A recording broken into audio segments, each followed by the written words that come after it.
हरे कृष्णा कृष्णा कृष्णा हरे हरे, हरे राम राम राम हरे हरे। अपने जीवन में ऐसा कार्य ना करें जो बाद में हमको पश्चाताप करना पड़ेगा। कौन सी कार्य है जिस कारण से हमको पश्चाताप करना पड़ता है? ऐसा कार्य होता है जो हम मदमत हो जाते हैं किसी के कारण से। कारण मतलब 6 कारण संसार में देखना मिलता है जिससे कारण से लोग मदअंधा हो जाते हैं, मदमत हो जाते हैं। 6 चीज़ होता है: धन, रूप सौंदर्य, बल, ज्ञान, जस, वैराग्य।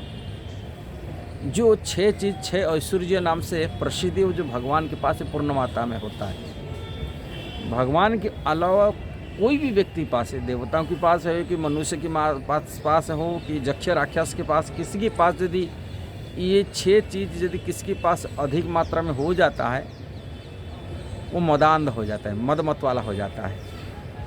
और जिसी कारण से व्यक्ति अपराध कर बैठता है, पाप कार्य कर बैठता है, अहंकार वशीभूत हो जाता है, जिसी कारण से व्यक्ति को आगे जा कर के ये चीज़ जो नहीं मिलता है वो पश्चाताप करना पड़ता है, दुख भोगना पड़ता है, नहीं तो पतन भी हो जाता है। वो 6 चीज़ मतवाला कर लेता है। जैसे किसी के पास धन हो, वो धन में इतना गर्वित हो जाता है। जिसके पास धन नहीं है, निर्धन व्यक्ति, वो अपने माने इतना छोटा निम्न स्तर में देखता है, उनकी नज़र नहीं जाता है उनके प्रति। अपनी मान में बढ़ता मैं कितना धनी व्यक्ति हूँ। कि किसी के पास सुंदरता हो और सुंदरता से वो इतना वशीभूत हो जाता है, दूसरा को दृष्टि भी डालता नहीं, अपनी अहंकार में आ जाता है। जब उसके पास धन खत्म हो जाता है, कोई सुंदर खत्म हो, सुंदरता खत्म हो जाता है, वो पश्चाताप करना पड़ता है, कहाँ चला गया। ऐसे किसी के पास से बॉल हो, बॉल में इतना मतवाला हो जाते हैं, दूसरा को ऐसे छोटा मान बैठता है।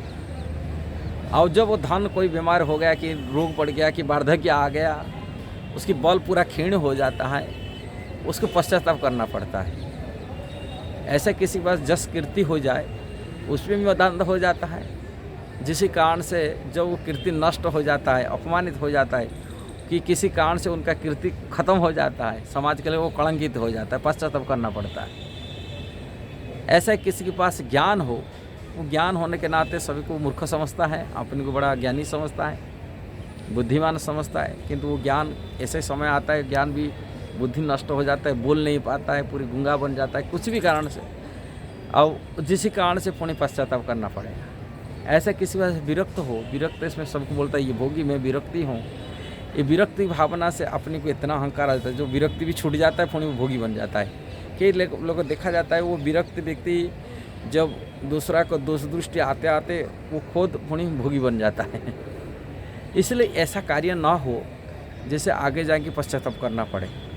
इसलिए व्यक्ति को उसी जो 6 ऐश्वर्य होता है, 6 ऑपुलेंस होता है, उसको सावधान में जीना चाहिए। उसको यदि पास प्राप्ति हो रहा है, किसी बल हो, किसी ज्ञान हो, इसको सोचना चाहिए भगवान के है, हमारा नहीं, भगवान के द्वारा दिया गया है, निमित्त मात्र थोड़े टाइम के लिए दिया गया। ये शरीर भी हमेशा पूरी शरीर तक नहीं रहेगा।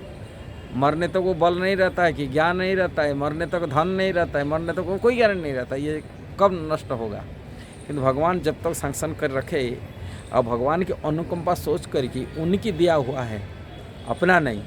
जो सुंदरता ये भी भगवान के द्वारा दिया हुआ है, कारण भगवान जब चाहे को उसे छीन सकते हैं। और कब छीन लेते हैं? व्यक्ति जो मदमत हो जाता है, अहंकारी हो जाता है, संसार में अहंकार हो जाता है, मदमत हो जाता है। ये 6 चीज़ की प्राप्ति करके भगवान उसका 6 चीज़ को, कोई भी ऐश्वर्य को, किसके पास एक मात्र होता है, भगवान को तो पूर्ण मात्रा में होता है, हमेशा के लिए रहता है। कभी भगवान के पास नष्ट नहीं होता है। इसलिए उनको भगवान कहते। भगवान का अर्थ होता है ये जो 6 ऐश्वर्य जिनके पास पूर्ण मात्रा में सर्वदा सदा सर्वदा जिनके पास विराजमान रहता है, वो भगवान होते हैं। किंतु किसी के गुण किसी के पास थोड़े बहुत हो जाता है, और उससे मदमत हो जाते हैं, और वो मदमत में जितना मतवाला हो जाता है, भगवान उसको छीन लेते हैं। क्यों छीन लेते? कारण उसको अहंकार व्यक्ति जो अहंकार हो जाते, अहंकार को भगवान नहीं चाहते। किसी व्यक्ति अहंकारी हो जाए, अपनी पतन कर ले, नीचे गिर जाए, इसलिए सिर्फ अहंकार को छीन ले। यदि आपको वीडियो सही लगा जरूर इसको शेयर करना, सब्सक्राइब करना, लाइक कमेंट देना। हरे कृष्णा।